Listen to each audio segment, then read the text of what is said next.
Hello and welcome. You're watching To The Point. As the government readies itself to evacuate 10,000 Indians from Iraq if the need arises, we asked, what is the actual situation facing Indians in that country?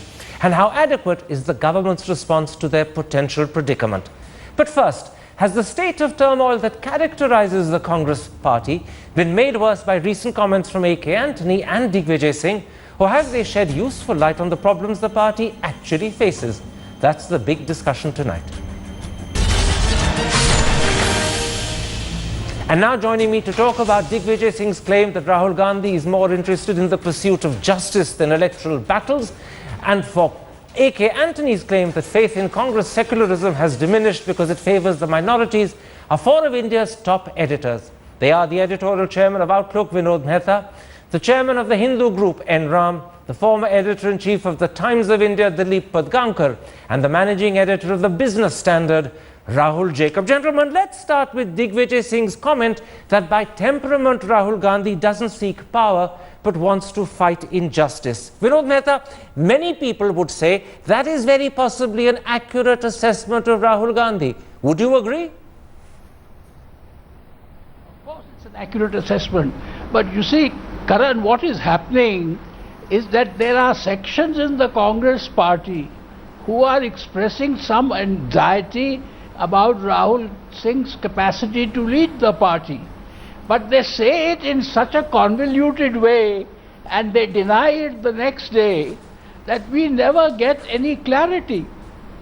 I mean, at the end of the day, there is need for the Congress party and some senior leaders to say to Rahul Gandhi that, chum, here is what we want for you, here is what you should do, and here is what the party expects.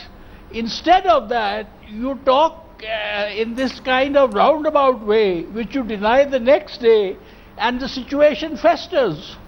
You know, the interesting thing, Rahul Jacob, is that if it is true that Rahul Gandhi isn't seeking power, then should he be vice president, aiming to become at some future point of time the president of the Congress party? Because after all, a political party exists to win power. But if Rahul Gandhi is not interested in winning power, he's obviously a misfit as head of a political party. Absolutely. I mean, this is actually like Hamlet without Hamlet, and it's been playing now for about 4 or 5 years. So he takes a step into UP, he disappears, he is not there at the Prime Minister's farewell, he hasn't been seen for weeks together. It's quite clear he doesn't want power, and in fact at the press conference when the Congress accepted defeat, his few comments and that embarrassed smile suggested he was sort of demob happy and was looking forward to not being in power. So they do need somebody else in this position, but having had years and years of building him up, where they go next is anyone's guess, and that's what's playing out at the moment. You know, Ram, to pick up on that particular analogy that Rahul Jacob used, Hamlet may be a dramatically appealing character, but for a politician to be Hamlet-like is to be indecisive and to be almost crippled by indecision. Now, your paper reports today that what Digvijaya Singh expressed in public in that interview to a local channel in Goa is something congressmen have been saying privately and possibly much more strongly. Do you get the feeling that there is real concern within the Congress at the manner in which Rahul is conducting himself and projecting himself? Yeah, absolutely. No question about that, Karan.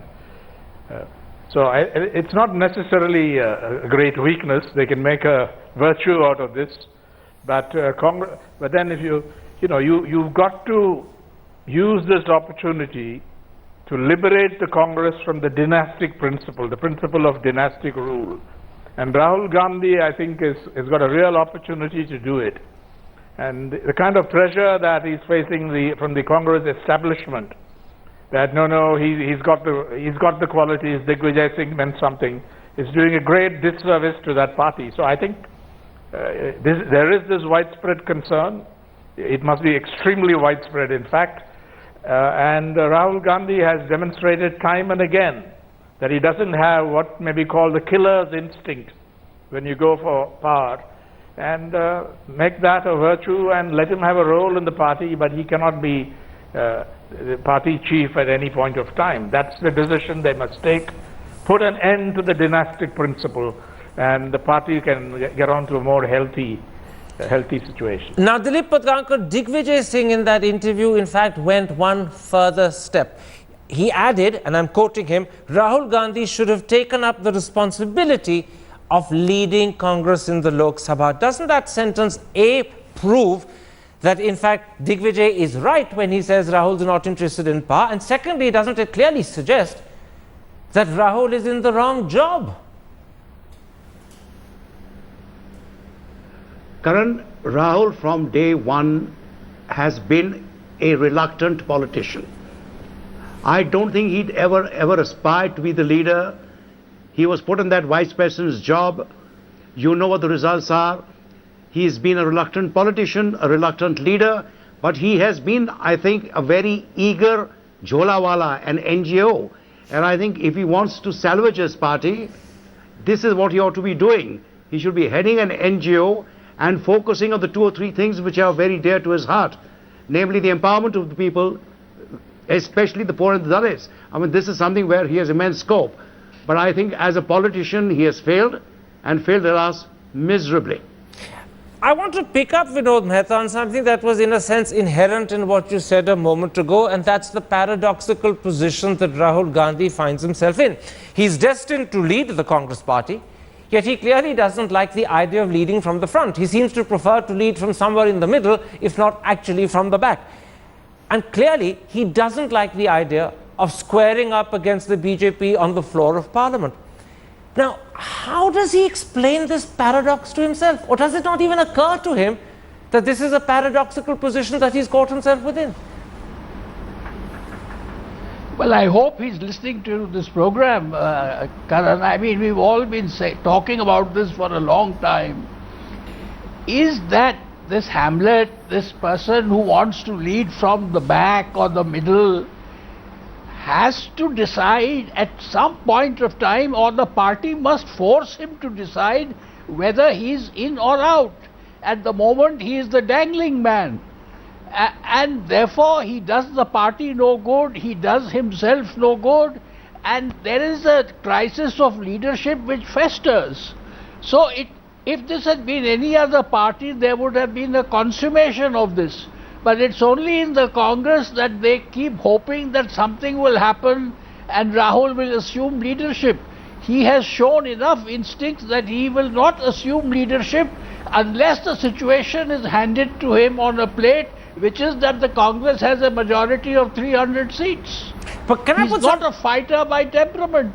Can I put something to you very quickly? You know the Gandhi family, you've met Sonia Gandhi many times. How does she explain this peculiar predicament, that she wants her son to be her successor? She's doing everything to try and ensure from her standpoint that he does become president eventually, and yet clearly his heart's not in the job. He doesn't seem to have the talent for what he's expected to do, and worst of all, when he's expected to lead, he prefers to do it from the back. How does she explain this to herself? Because she has political instincts even if he doesn't.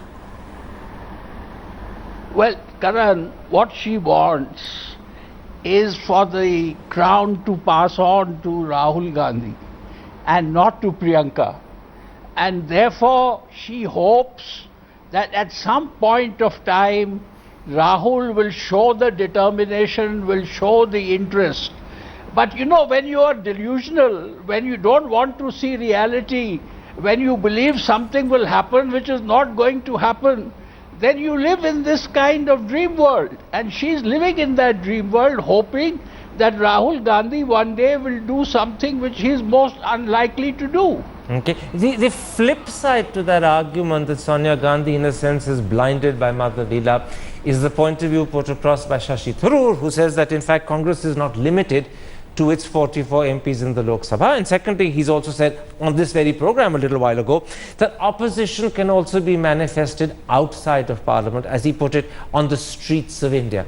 Do you believe that that is the way Rahul sees his role? And if he does see it in those terms, is it a convincing strategy in today's political circumstances?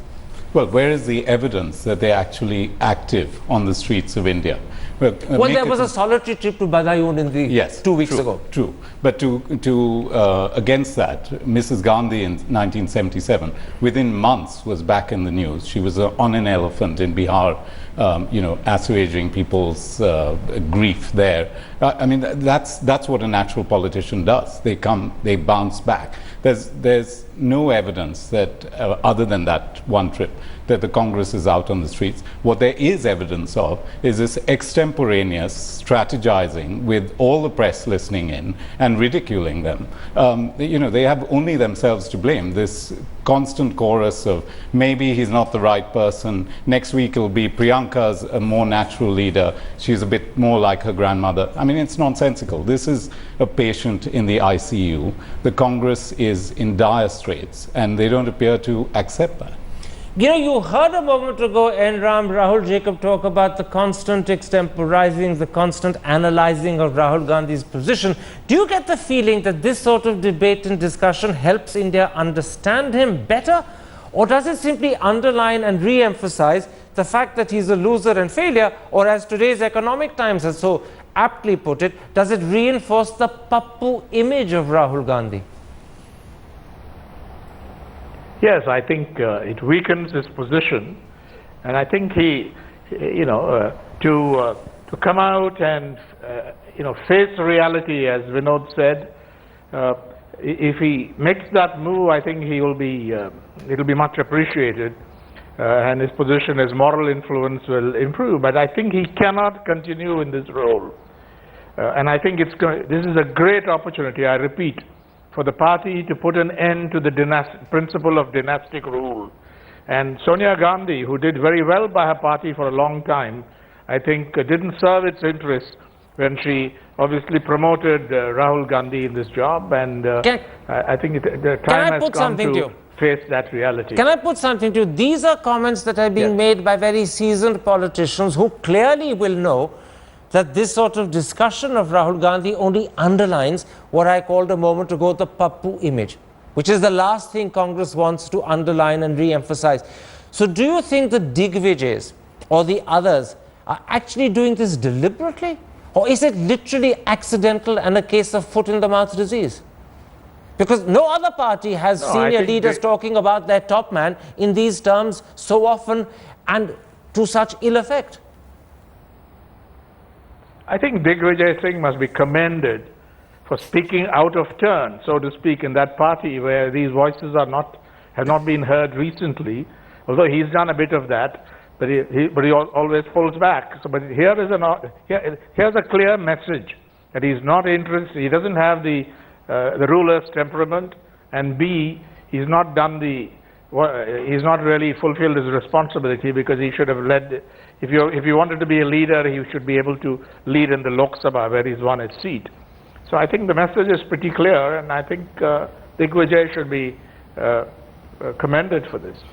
I want to bring you in on that particular point, Dilip, because you heard Ram say that Digvijay Singh should be commended because, in a sense, Digvijay Singh has exposed what Ram always believed should have been exposed. But do you think that Digvijays, and I'm not using him as an example only, but there are many others like him, are speaking out of turn consciously and deliberately?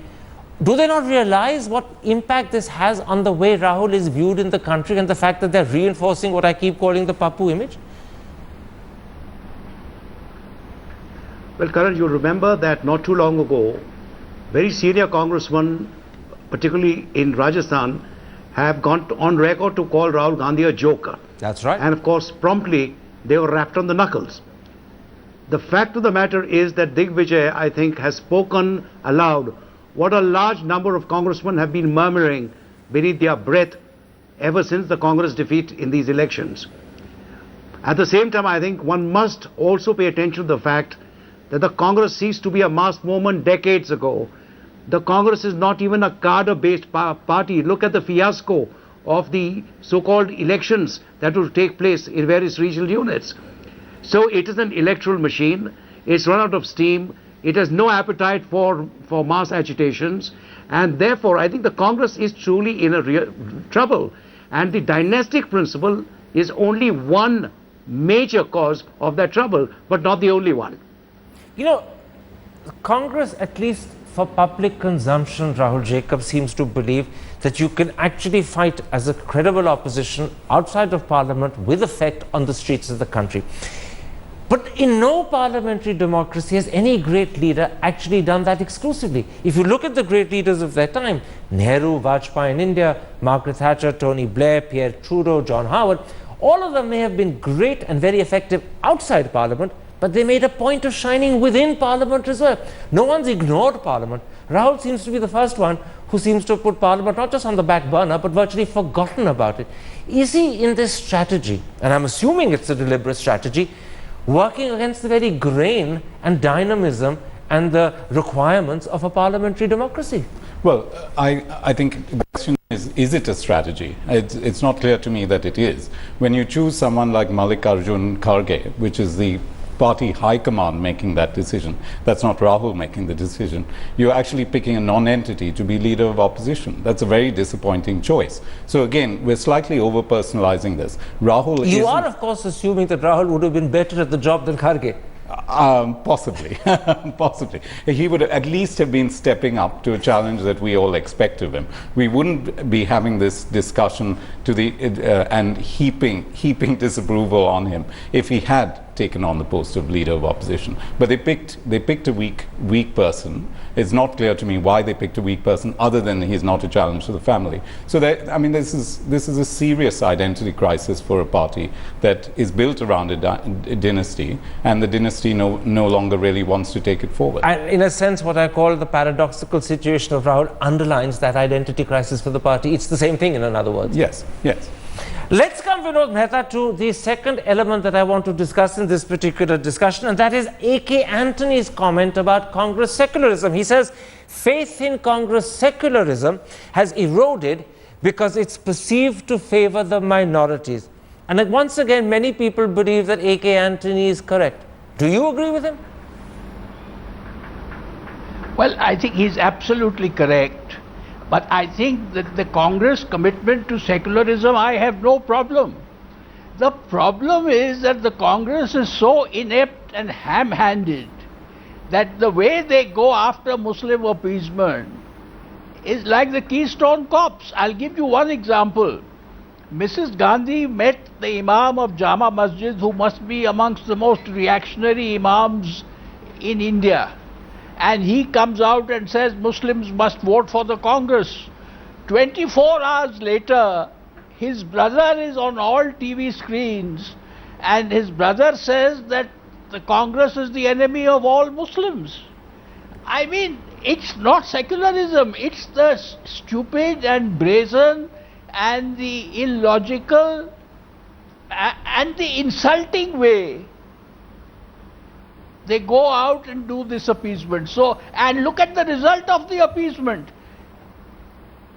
I mean, in no state did they get the Muslim vote. I mean, that is the biggest tragedy. What kind of appeasement is this that works against you? You know, I want to pick up with you, Enran, the manner in which Congress is responding to A.K. Antony's comment. While Shakil Ahmed, their General Secretary, has said that it will be discussed and debated, I found that not a single member of the Congress party was willing to join our discussion tonight.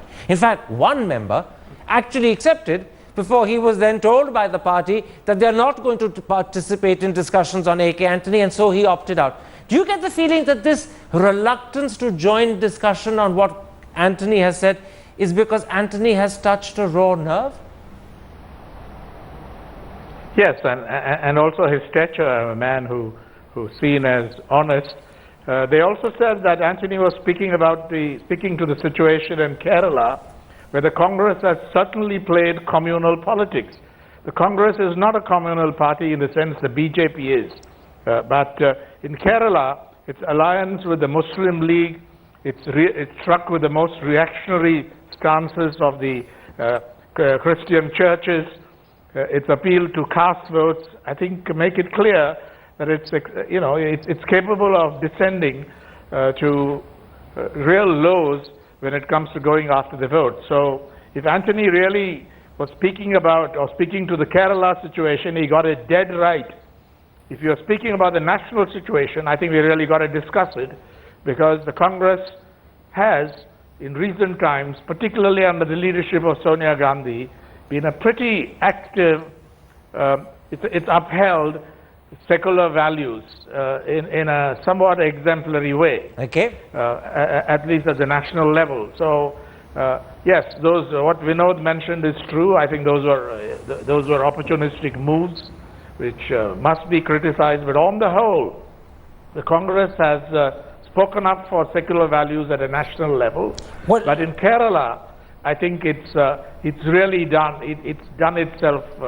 Dilip a great Pradhankar, disservice. let me take up that historically speaking. particular point. It's made, in fact, by the Congress people in Kerala that Mr. Antony was only really speaking in the Kerala context. But do you remember what Manmohan Singh as Prime Minister said in 2006? He said the minorities and the Muslims in particular have the first claim on resources. Around about that time, the Andhra government under Rajshekhar Reddy moved to in fact create a special quota for Muslims in Andhra Pradesh. The matter has then gone to the High Court and the Supreme Court. And now most recently, all the Maharashtra government is talking about creating a special quota for Muslims in Maharashtra. So do you get the feeling that in fact Mr. Antony had the bigger national picture and the way Congress's attitude to Muslims is perceived by non-Muslims in mind and not just Kerala? Well, you know, Karan, I don't quite agree with the other panelists, primarily because, you know, since the 1984 riots, anti-Sikh riots, the Congress commitment to secularism has always been very suspect. All right. Secularism has been neither fish nor fowl as far as the Congress is concerned.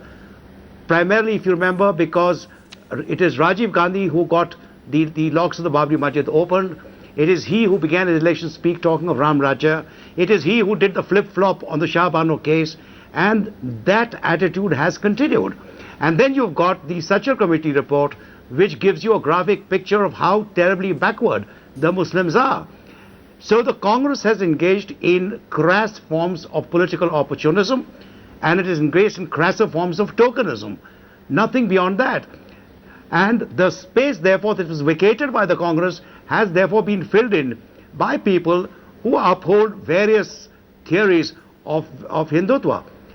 So I think Mr. Antony has sounded the right warning. It is valid not just for Kerala, it is valid for the rest of the country. But the answer, therefore, to a reappraisal of Congress secularism, you see, cannot ever be majoritarianism.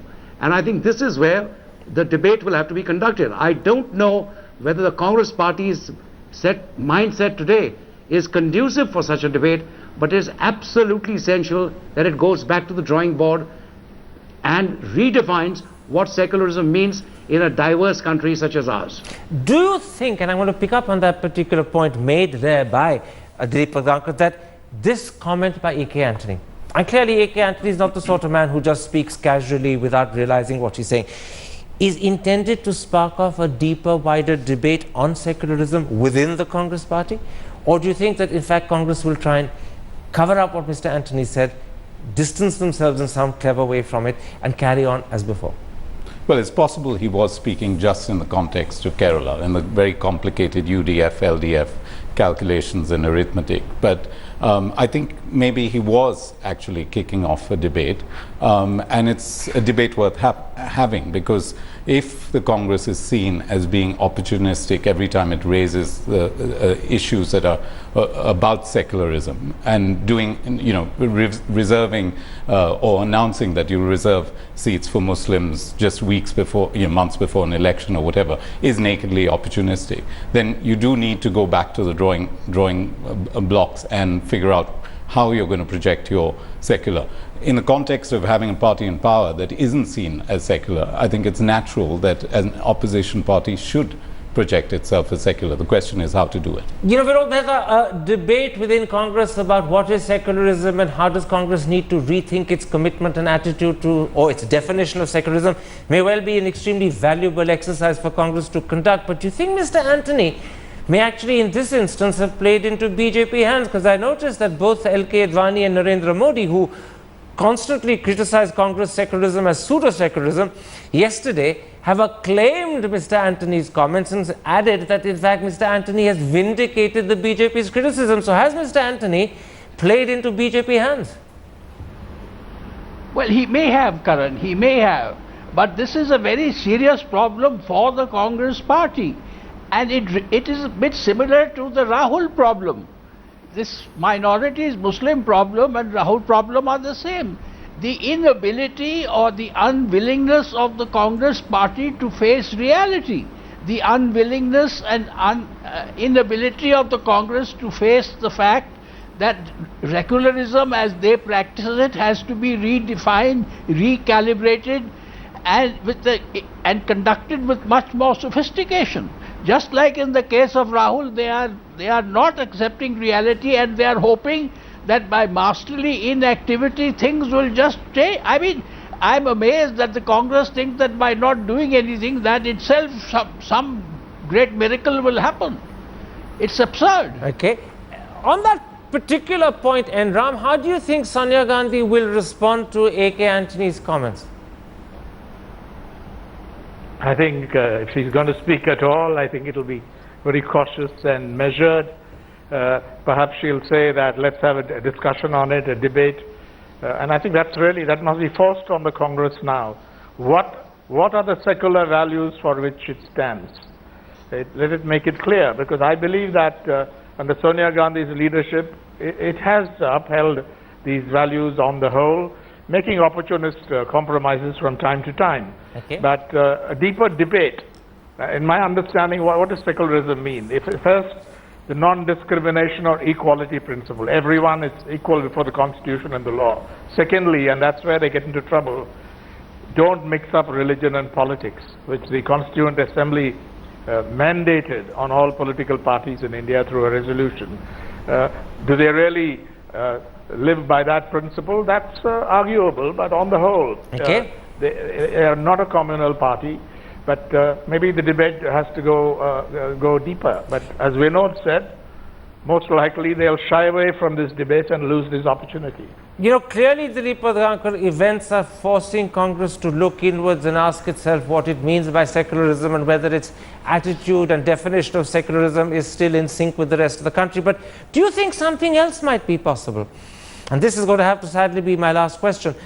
Just as Mrs. Thatcher 20-odd years ago, by the sheer power of her conviction and the huge numbers that she had in Parliament, shifted the very centre of British politics to the right, do you see Mr. Modi having a similar impact in India? And do you think that Mr. Antony's comment on secularism could be the beginnings of that process?